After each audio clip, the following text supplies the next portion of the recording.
জামাতের টিকিট কাটলে জান্নাতের টিকিট কাটা হবে।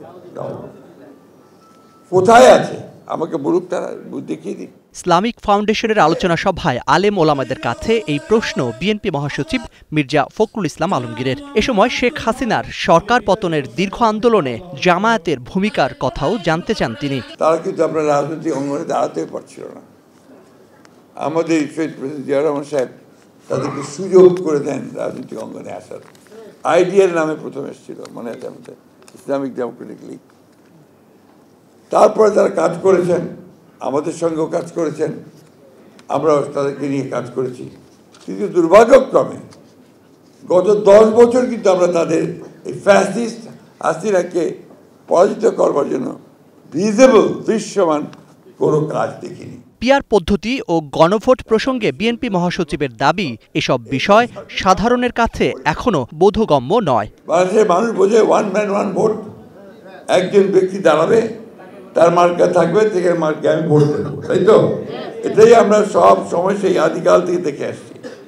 এখন আপনি এটাকে পরিবর্তন করবেন, তার জন্য আবার গণভোট করবেন। গণভোটে থাকবে আবার হ্যাঁ না। এখন গণভোটে নাকি 4টা প্রশ্ন থাকবে, 4টা প্রশ্ন একটা গণভোটের ব্যালটে। এটা মানুষ কিছু এখন পর্যন্ত বুঝতেই পারছে না, কেউ বুঝতে পারছে না, শেষ দিন পর্যন্ত বুঝতেও পারবে না। অন্যদিকে কেন্দ্রীয় শহীদ মিনারে মুক্তিযোদ্ধা ও মুক্তিযুদ্ধের প্রজন্মের সমাবেশে বিএনপি নেতা সালাউদ্দিন আহমেদ বলেন, 47 ও 71-এর মতো এবারও একটি দল জনপ্রত্যাশার বিরুদ্ধে দাঁড়িয়েছে। দীর্ঘ 17 বছর যাবৎ ভোটাধিকার প্রয়োগ করার জন্য যে আকাঙ্ক্ষা পোষণ করছে এদেশের গণমানুষ, সেই আকাঙ্ক্ষার বিপরীতে যেন আপনারা না দাঁড়ান। কারণ আপনাদের ইতিহাস 71-এ জন আকাঙ্ক্ষার বিপরীতে দাঁড়ানো, 47-এ এই দেশের মানুষের আকাঙ্ক্ষার বিপরীতে দাঁড়ানো। এখন যদি আপনারা বাংলাদেশের মানুষের আকাঙ্ক্ষার বিরুদ্ধে দাঁড়ান, তাহলে জনগণ আপনাদেরকে প্রত্যাখ্যান করতে পারে। শেখ হাসিনার দাবি নির্বাচনে সামিল হওয়া দলের সঙ্গে আসন সমঝোতা করায় জামায়াতের সমালোচনাও করেন এই বিএনপি নেতা।